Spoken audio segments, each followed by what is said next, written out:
guys, if you're NASCAR fans, you might like this story because apparently there was a big NASCAR crash that resulted in two guys throwing down. I'm not gonna lie guys, I never thought there was actual fighting in NASCAR, but it makes it a little bit more exciting. So at the NASCAR Camping World Truck Series in Illinois on June 25th, two drivers, Wes Townley and Spencer Gallagher, ended up colliding with each other, and yeah, things got a little rough after the crash. Now fortunately, I know the crash looked a little but nobody was hurt when the two cars went right into each other. But the thing is, they were just more pissed off with each other because John got out and started punching Spencer in the face. Now you might be saying, okay, this sort of thing happens all the time, but the funny part is, and I didn't know this, the cameras started to focus on the fight and the announcers started commenting on it like it was a UFC freaking showdown. I mean, they didn't really have an intense sort of fight, but then again, I never think that UFC really is. Because when I see fights like this, I mean, just like this NASCAR fight, nobody seems to fight like Batman. They all fight like they're just dancing and hugging and giving each other a little whack in the face. But as for the fight, the two eventually did break it off. Nobody's been treated with serious injuries, and I guess the two will race again. Now speaking of car crash, let's talk about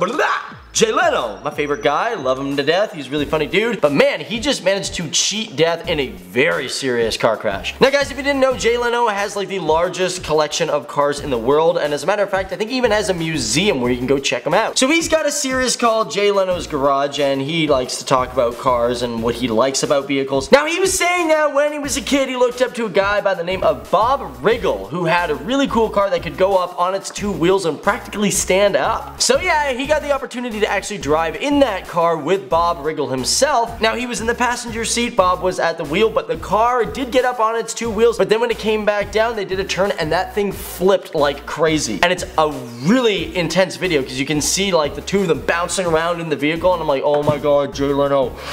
Oh my god. Now once the car landed, they came in and they asked the guys questions like, you know, who are they, their name, of date of birth, that sort of thing. And fortunately, the two are A-okay and still have their memory. But they did trash a pretty legendary car. Now guys, let's finish this off with a very disturbing story of an 18-year-old who had his eye practically poked out by a javelin. Now his name is Parker Kennedy, and during one of his races at the USA Track and Field Oregon Championships in Portland, he, I guess, tripped and fell accidentally over one of his javelins while doing a pole vault. Now yeah, this javelin went right into his eye. He was rushed to the hospital immediately via helicopter, and I gotta say, this is one really lucky kid because he can still retain his vision, although it's very blurry, but he also didn't get any brain or neurological damage, which is like a oh geez. Now I don't know, but apparently somebody removed the javelin before firefighters showed up on the scene. Hopefully this kid can get his vision back, and I do wish him a quick recovery. But other than that guys, I want to know, what is the worst accident you have ever been in? Like a skateboard accident, you really scruffed your knees up? Let me know down there in the comments below. But thanks for watching, hit the subscribe button, check out other videos, and I'll see you guys in the next video.